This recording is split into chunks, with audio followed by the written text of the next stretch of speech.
ఇక్కడ యూకేలో అంతా ఏంటంటే కాంటాక్ట్ సిమ్స్ అంటుంటారు కదా! అసలు కాంటాక్ట్ సిమ్ అంటే ఏంటో చెప్పాలనుకుంటున్నాను మీకు ఈరోజు.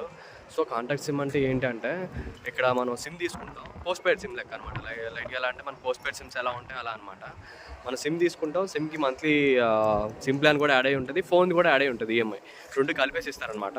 సో, ఇక్కడ మనకొచ్చే అడ్వాంటేజ్ ఏంటి అంటే, సిమ్ తీసుకుంటాం కదా! సిమ్‌కి మంత్లీ రీచార్జ్ ఒక £20, £18 ఉంటది.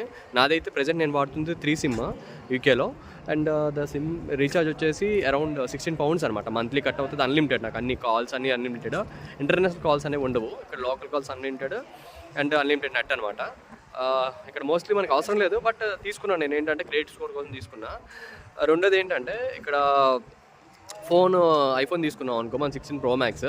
అది వచ్చేసి నీకు కాస్ట్ వచ్చేసి అరౌండ్ దాంతోపాటు మంత్లీ ఒక £70 అలా పడుతుంది అనమాట నీకు. నాకు ఇప్పుడు ఇచ్చాడు £70. దానికి నువ్వేం కట్టవసరం లేదు.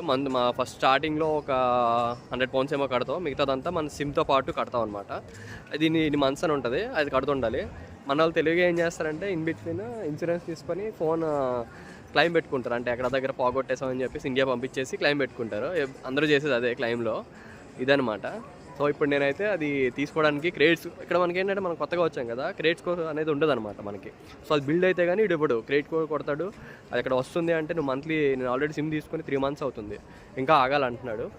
ఆగినాక మనకి క్రెడిట్ స్కోర్ బెటర్ అయితే ఐఫోన్ 16 ప్రో మనం ఈఎంఐ మీద తీసుకోవచ్చు. ఇది కాంటాక్ట్ సిమ్ అంటే నాకు తెలిసిన వరకు.